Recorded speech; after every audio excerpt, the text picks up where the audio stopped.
हम हिस्ट्री से स्टार्ट करते हैं। तो हिस्ट्री को 3 पार्ट में डिवाइड किया गया है। कौन कौन सा? एंशिएंट,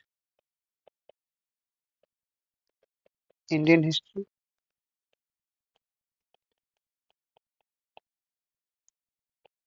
दूसरा मिडाइवल,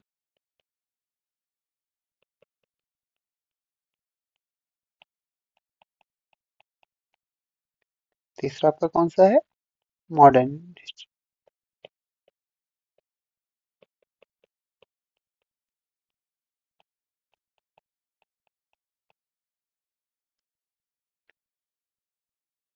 ये तो बात हो गई हिस्ट्री।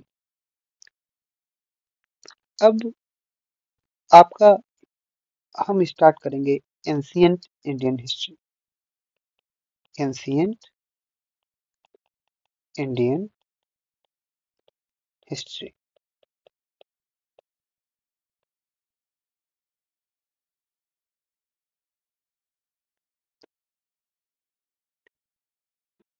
एंशिएंट इंडियन हिस्ट्री में आपको पीरियोडाइजेशन जो है उसको जानना बहुत जरूरी है, क्योंकि जब आपको नॉलेज होगा कि पीरियड कैसे बटे हैं हिस्ट्री में और कैसे कैसे कालक्रम स्टार्ट हुआ और धीरे धीरे कहाँ तक चला, तो इसलिए पीरियोडाइजेशन जानना बहुत जरूरी है। तो हम लोग स्टार्ट करते हैं। जैसे आपका पहला पीरियड क्या था? Old stone age.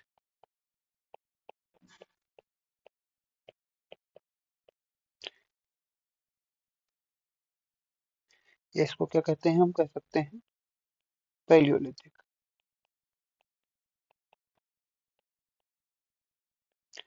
ये आपकी कब से कब तक थी? ये आपकी 5 लाख बीसी से 10,000 बीसी तक चली।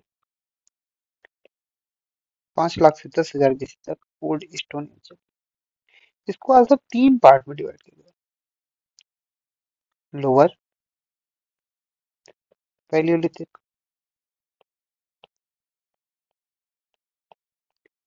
ये आपकी थी 5 लाख बीसी से 50,000 बीसी।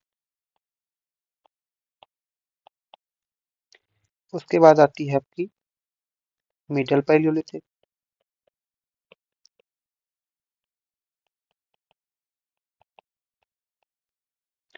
ये आपकी चलती है 50,000 बीसी से 40,000 बीसी तक।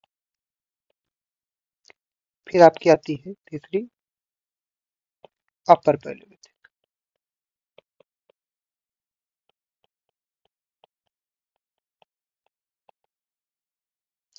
ये आपकी चलती है 40,000 बीसी से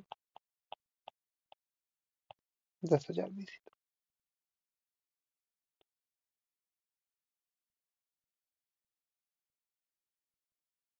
उसके बाद आता है आपका मीसोलिथिक। तो मीजोलिथिक जो पीरियड है आपका, ये आपका चलता है 9,000 बीसी से 4,000 बीसी।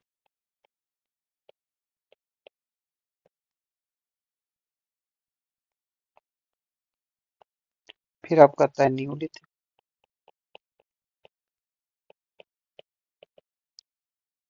ये आपका चलता है 4,000 बीसी से 1,800 बीसी। या इसको आप कह सकते हैं कि 1,000 साल पहले ही स्टार्ट हुआ, तो 5,000 बीसी भी कह सकते हैं। फिर आपका इन सब के बाद आता है चालकोलिथिक एज।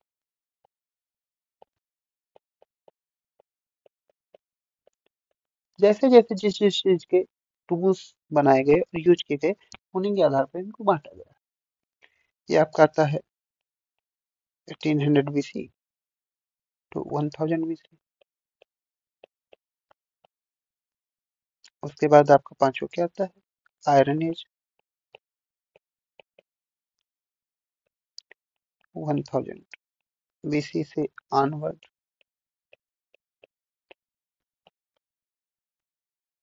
यानी पैरेलल है इंडस वैली सिविलाइजेशन या हड़प्पन सिविलाइजेशन।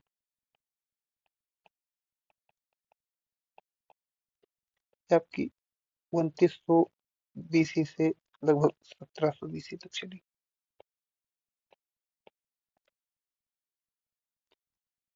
इसको भी 3 पार्ट में डिवाइड किया गया। अर्ली हड़प्पन सिविलाइजेशन जो आपकी 2900 से 2500 बीसी तक चली। फिर मिडिल हड़प्पन फेज या इसको आप मैच्योर हड़प्पन फेज कह सकते हैं। तो ये क्या थी, ये आपकी 2500 से 2000 बीसी तक चली। उसके बाद आपकी लेट हड़प्पन फेज चला।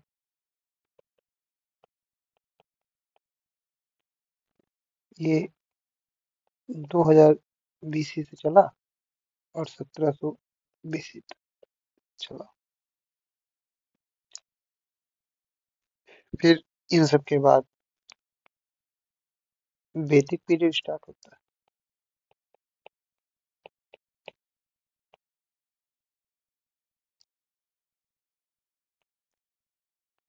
जो आपका 1500 बीसी से स्टार्ट होता है और 600 बीसी तक चलता है। इसके बाद आप कह सकते हैं कि महाजनपदा पीरियड स्टार्ट होता है।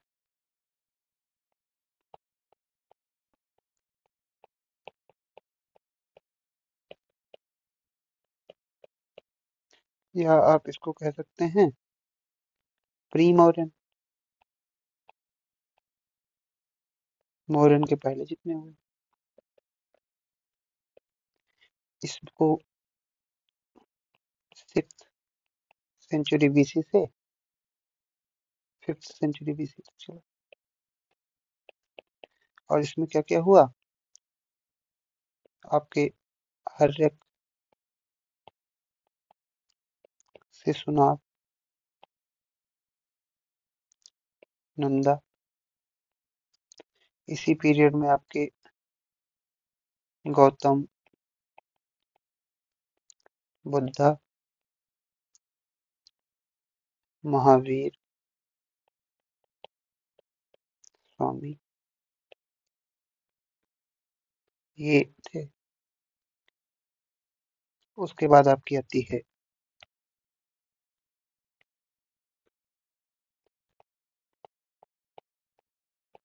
Modern age.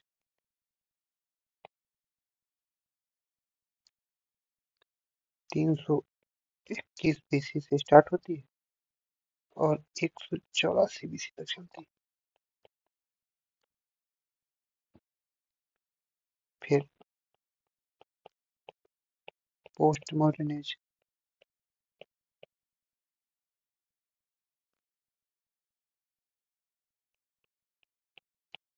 200 बीसी से 300 एडी चलती है। इसी में शुंग, कार्ड, पार्थियन, इंडो ग्रीक, कुषाण, इन सबका शासन चलता है। बीमा का एडफिस, कुजूर का एडफिस, कनिष्क। फिर आपका आता है गुप्ता पीरियड।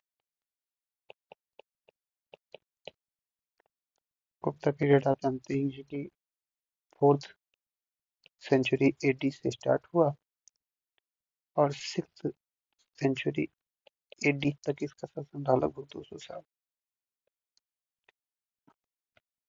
उसके बाद गुप्ता के बाद हर्षवर्धन का पीरियड था, पुष्यभूत डायनेस्टी जिसको आप बोलते हैं। ये 606 एडी से स्टार्ट हुआ और लगभग 647 एडी तक चला। उसके बाद आप कह सकते हैं दक्षिण भारत में चालु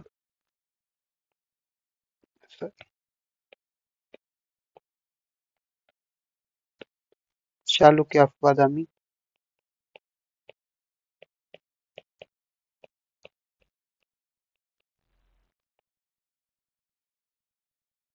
जिनका शासनकाल आपके लगभग 543 एडी से 755 एडी तक था। एडी और बीसी में क्या अंतर है कि बीसी बिफोर क्राइस्ट, जो जीसस क्राइस्ट के बस के पहले, वो बिफोर क्राइस्ट है। और जो आपका एडी है उसको एनोडब्ल्यू कहते हैं, यानी after the birth of Jesus Christ. और इसी में थे पल्लव ऑफ कांचीपुरम।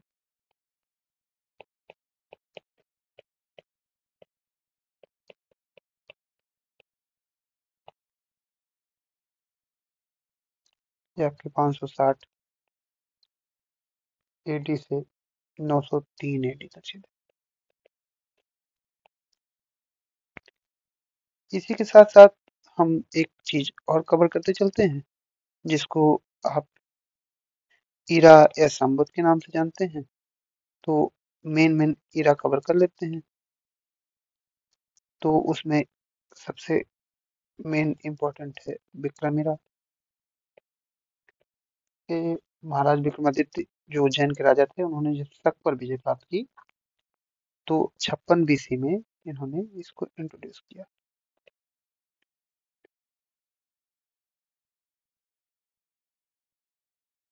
और उसके बाद दूसरा संवत आपका कौन सा है? शक संवत, शकीरा। ये आपका 78 एडी में स्टार्ट हुआ, लगभग 137 साल बाद इन्होंने फिर से अपनी ग्लोरी वापस पाई।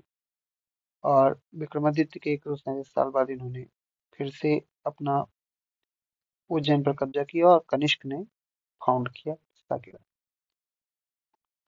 फिर आता है आपका गुप्ता पीरियड। तो इन्होंने गुप्ता एरा स्टार्ट कर दिया 320 एडी में।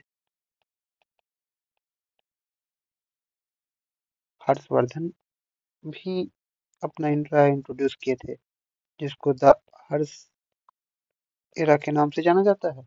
और ये 606 एडी में स्टार्ट किया गया। इस तरह से एरा चल रहे थे। और उसके बाद एक दक्षिण भारत में भी हुए एरा, जो पॉइंट ऑफ व्यू से इतना नहीं इम्पोर्टेंट है, जैसे बुद्ध एरा, महावीर एरा, काचुरी एरा, लक्ष्मण एरा। लेकिन एक एरा आप और जान लीजिए कि द एरा ऑफ कलयुग।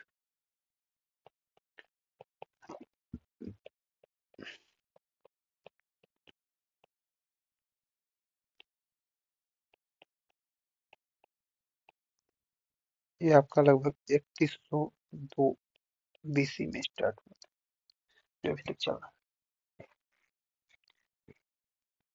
अब हम लोग आते हैं कि इंडिया,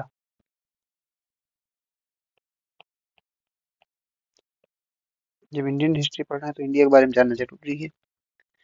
तो इंडिया का नाम कैसे इंडिया पड़ा, क्या आप जानते हैं? तो देख लीजिए कैसे पड़ा। रिवर इंडस, सिंधु नदी की, सिंधु नदी की वजह से।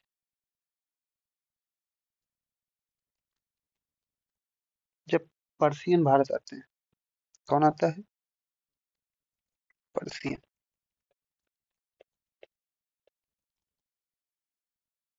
कहाँ आते हैं? इंडिया आते हैं। पर्शियन कहाँ आते हैं? इंडिया आते हैं। तो वो जो सिंधु शब्द था, तो ये यस, यस वर्ड बोलने में डिफिकल्टी होती थी इनको।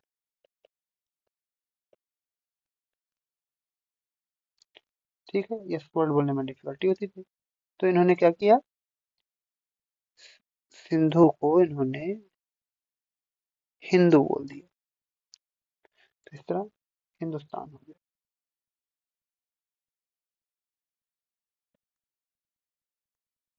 और उसके बाद इस इंडिया का नाम और भी है, जैसे जम्बू द्वीप कहा जाता है। जम्बू द्वीप भी नाम है,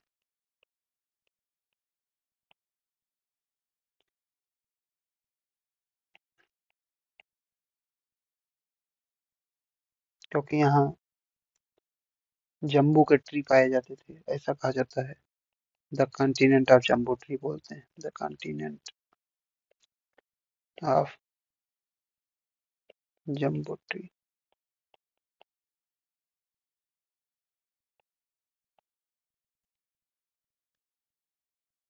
भारतवर्ष भी कहते हैं इसको।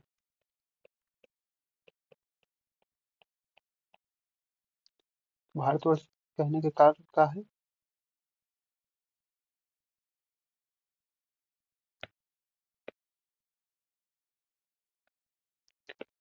भारत जो थे आपके दुष्यंत के पुत्र, उनके नाम पर इसको भारत की संज्ञा दी गई। और जब इस पे मुस्लिम इन्वेजन होता है तो इसको हिंदुस्तान बोल दिया जाता है।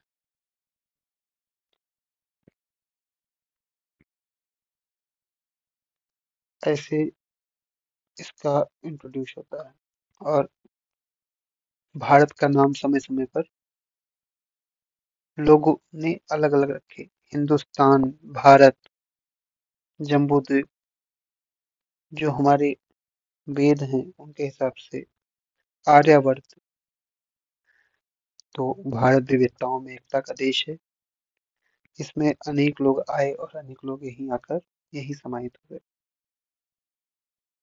आज बस इतना ही। आशा करते हैं कि आप इसे